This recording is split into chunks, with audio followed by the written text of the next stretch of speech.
امت پریشان ہے. ہم نماز پڑھتے ہیں، کاروبار نہیں چل رہا ہے، نماز پڑھتے ہیں، گھر میں پریشانیاں ہیں، نماز پڑھتے ہیں، کارخانہ بند ہے. کیوں؟ ایک لائن کا فرماتے تھے جس لائن کا حکم توڑا ہے جب تک اس لائن کا حکم پورا نہیں ہوگا کامیابی نہیں آئے گی. یہ نہیں ہو سکتا کہ حکم توڑا جائے معاملات میں اور عبادات سے حل کرایا جائے، یہ نہیں ہوگا. حکم توڑتا ہے معاملات میں، پریشانی آ رہی ہے، اس پریشانی کا علاج کر رہا ہے عبادات سے، یہ نہیں ہو سکتا. جس لائن کا حکم توڑا ہے اس لائن کا حکم ٹھیک کر لو. اس لیے ہم نے عرض کیا کہ اللہ کے احکام تمام شعبوں میں پھیلے ہوئے ہیں. یہ جزوی دین پر چل کر پریشان ہے، اور ایسا اللہ حفاظت فرمائے ایسے حالات پیش آ جاتے ہیں کہ دین کو بالکل ہی چھوڑ دیتا ہے یہ کہہ کر کہ میں تو دین پر چلنے کے باوجود پریشان ہوں. ایک پریشانی آتی ہے دین کو چھوڑنے سے، ایک پریشانی آتی ہے جزوی دین سے. اللہ تعالی کی طرف سے کامیابی کا وعدہ کمال دین پر ہے، اللہ کی طرف سے کامیابی کا وعدہ پورے دین پر ہے، اللہ کی طرف سے کامیابی کا وعدہ پورے دین پر ہے. اب امت کے حالات سمجھتے تھے، نماز پڑھ کر نکل رہا تھا مسجد سے، گرفتار کر لیا گیا. عام طور سے آپ دیکھیں گے کہ لوگ یہ کہتے ہیں کہ اتنے مسلمان بالکل بے گناہ گرفتار ہیں. کوئی گناہ نہیں ہے، کوئی گناہ نہیں ہے، اتنے مسلمان بے گناہ گرفتار ہیں. فلاں نماز پڑھ کر نکل رہا تھا مسجد سے، اسے گرفتار کر لیا. میری بات توجہ سننا بول. جب مسلمان ہر قسم کے حال کو براہ راست اپنے اعمال سے جوڑے گا تو یہ اپنے آپ کو ظالم کہے گا، دوسرے کو کبھی ظالم نہیں کہے گا. وَمَا ظَلَمْنَاهُمْ وَلَكِنْ كَانُوا هُمُ الظَّالِمِينَ. ہم نے ظلم نہیں کیا ان پر، انہوں نے خود ظلم کیا اپنی ذات پر. آدمی گناہ کر کے بھول جاتا ہے، گناہ کر کے بھول جاتا ہے، جب پکڑ آتی ہے اس پکڑ کے آنے کے وقت کے عمل کو دیکھتا ہے، پچھلے گزرے ہوئے گناہ کو نہیں غور کرتا. میں مثال دے کر سمجھا دیتا ہوں تاکہ بات آسان ہو جائے. ٹریفک کا نظام ہے، اشارے پر آپ کو ٹھہرنا چاہیے ورنہ آپ کا چالان ہوگا. ایک اشارہ آیا کاٹ گیا، دوسرا اشارہ آیا کاٹ گیا. جانتے ہیں یہ لوگ، وہاں کیمرے لگے ہوئے ہیں. عجیب بات ہے، عجیب بات ہے. ہم سمجھتے تھے جب اللہ کا خوف دلوں سے نکل جاتا ہے تو مخلوق کے خوف کی وجہ سے آدمی مخلوق کے خوف سے قانون پر عمل کر لیتا ہے، لیکن اللہ کے خوف سے اللہ کے امر پر، اللہ کے حکم پر عمل نہیں کرتا. دو اشارے کاٹ گیا، تیسرے بار جا کر رک گیا. یہاں اطاعت کر رہے ہیں، یہاں اطاعت کر رہے ہیں. ہم نماز پڑھ رہے ہیں، ہم اطاعت پر ہیں، ہم نماز پڑھ رہے ہیں. پکڑ کیوں آ گئی یہاں؟ ہم تو نماز پڑھ رہے تھے. یہاں کیوں پکڑ آ گئی؟ ہم تو اشارے پر کھڑے ہوئے تھے، لال بتی پر رکے ہوئے تھے، کیوں پکڑا؟ آس پاس والے بھی شکایت کر رہے ہیں کہ پولیس نے زیادتی کی ہے، ان کو اشارے پر سے لے گیا پکڑ کر، حالانکہ ہمارے ساتھ کھڑے ہوئے تھے، ہم گواہ ہیں، اس نے غلطی نہیں کی ہے، اس کی غلطی نہیں ہے، اس کی غلطی نہیں ہے. اللہ کا ایک نظام ہے، اللہ کا ایک نظام ہے. یعفو عن کثیر، یعفو عن کثیر. وہ تمہارے اتنے گناہوں سے درگزر کرتا ہے، اتنوں سے درگزر کرتا ہے، وہ صرف تمہاری حفاظت کے لیے، تمہاری نجات کے لیے تمہیں کسی گناہ پر تنبیہ کر دیتا ہے، ورنہ بہت گناہوں کو بخش دیتا ہے. یعفو عن کثیر. میں عرض کر رہا تھا کہ اس اشارے پر آ کر پکڑا گیا ہے، یہ بھی کہہ رہا ہے کہ میں بے خطا ہوں، دیکھنے والے بھی کہہ رہے بے خطا ہے۔ یہ پکڑ اس اشارے پر رکنے پر نہیں آئی ہے، یہ جو پکڑ آئی ہے یہ پچھلے 2 اشارے کاٹنے پر آئی ہے۔ یہ میں عرض کرنا چاہتا ہوں، یہ جو حالات آئے ہیں یہ حالات اس پر نہیں آئے، یہ پکڑ اس پر نہیں آئی کہ اس اشارے پر کھڑا ہوا ہے، یہ پکڑ اس پر آئی ہے کہ اس سے پہلے 2 اشارے کاٹ کے آیا ہے۔ میں اس کو مثال دے کر سمجھا رہا ہوں۔ اس لیے میرے دوستو عزیزو، وعدہ پورے دین پر ہے، وعدہ کمال دین پر ہے۔ اس پورے دین پر چلنے کی استعداد جو پیدا ہوگی اس کے لیے یہ دعوت اللہ کہ تمہارے دین میں، تمہیں دین پر چلنے میں کوئی رکاوٹ نہ آئے، اور رکاوٹ ڈالنے والوں کے مقابلے پر اللہ خود آ جائیں۔ پکی بات ہے کہ جب کوئی بندہ اللہ کی طرف چلتا ہے اور اللہ کی طرف بلاتا ہے تو اللہ رب العزت اس کے راستے سے رکاوٹوں کو ہٹا دیتے ہیں۔ تو ہم نے عرض کیا کہ پورے دین پر استقامت، کہ اللہ نے یہ فرمایا ہے ان تنصروا اللہ ینصرکم ویثبت اقدامکم، کہ اگر تم اس کے دین کے مددگار ہو تو وہ تمہاری مدد کرنے والا ہے اور تمہارے قدموں کو دین پر جمانے والا ہے۔ اس دعوت کی عمومیت سے اسلام میں آمد ہی آمد تھی، نکلنے کا راستہ کوئی نہیں تھا۔ اس دعوت کی عمومیت سے اسلام میں آمد ہی آمد تھی، نکلنے کا راستہ کوئی نہیں تھا۔ اس دعوت کی وجہ سے اسلام میں آنے کا راستہ تھا، نکلنے کا کوئی راستہ نہیں تھا۔ اگر کوئی بھاگنا بھی چاہتا ہے اسلام سے، اللہ اکبر، جو فرد جہاں جس حال میں تھا وہ دعوت اللہ کو اپنا ایسا فرض منصبی اور اپنا ایسا وظیفہ بنائے ہوئے تھا۔ عجیب واقعہ ہے۔ اکرمہ بن ابی جہل، ابو جہل کا بیٹا،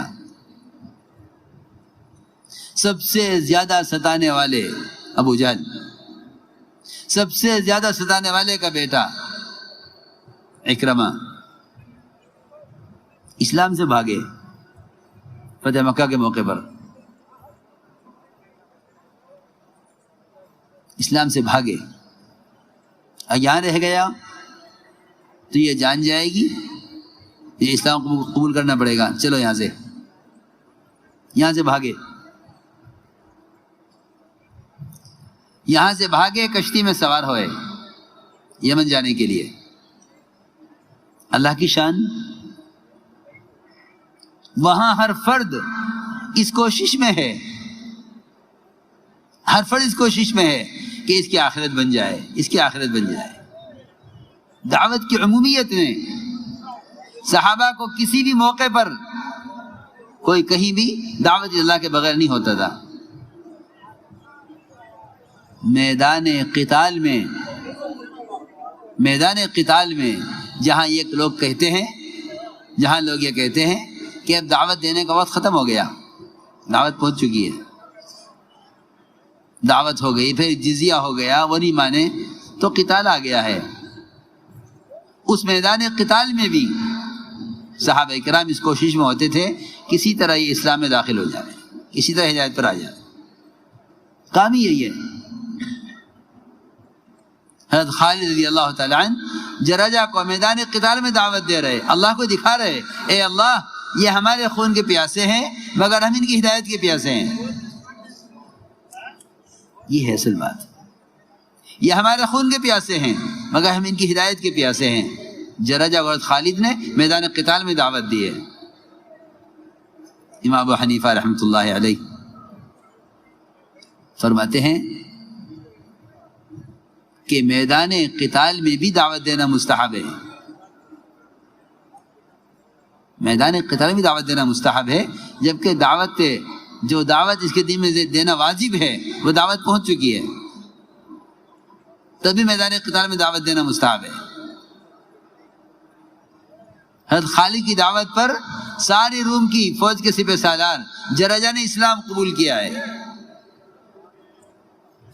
صحابہ کی دعوت کے قصے ہمارے درمیان سے نکل چکے ہیں۔ کیا میں کروں آپ سے؟ دنیا جہان کے نیٹ، دنیا جہان کے آلات اور مشینیں اس پر علم کو ڈال کے سمجھتے ہیں کہ دعوت دے دی۔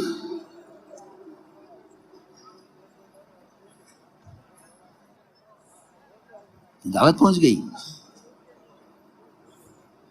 یہ مجاہدہ نہیں ہے۔ اللہ نے ہدایت کا وعدہ اپنے راستے کے مجاہدے پر کیا ہے، یہ مجاہدے کا راستہ نہیں ہے۔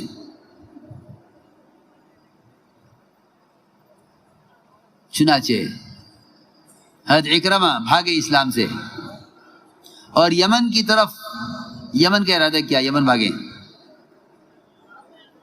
ایک کشتی میں سوار ہوئے یمن کی طرف جانے کے لیے۔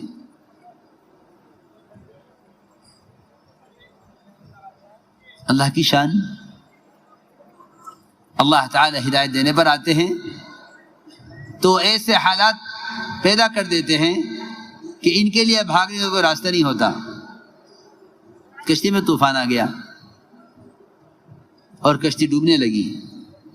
حضرت اکرمہ نے پوچھا کشتی والے سے کہ میری نجات کے لیے بھی کوئی راستہ ہے؟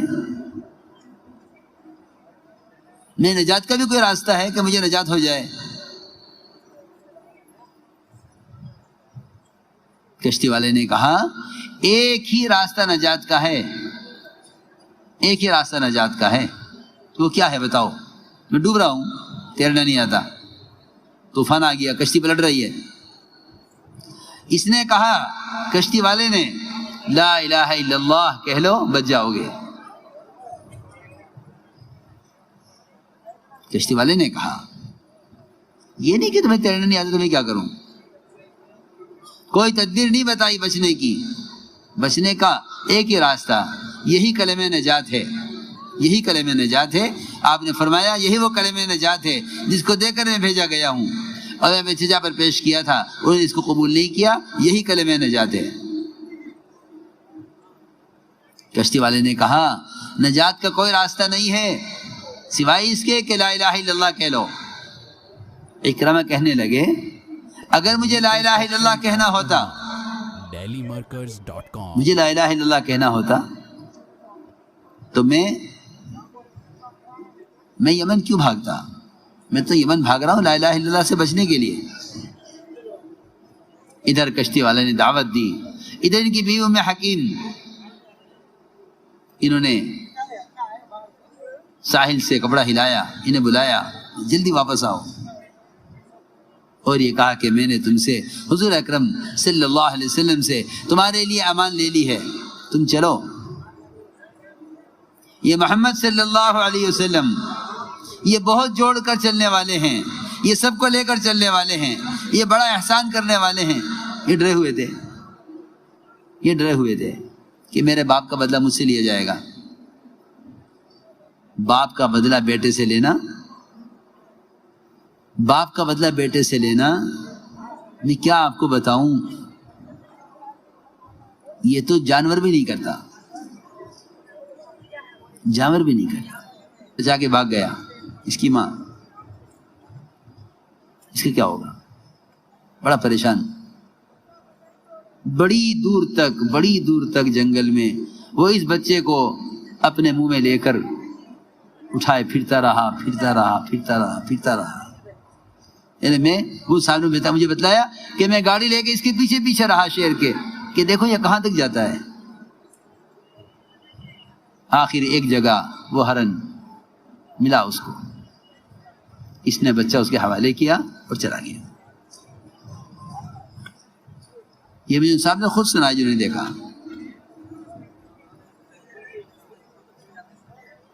بات یہ ہے،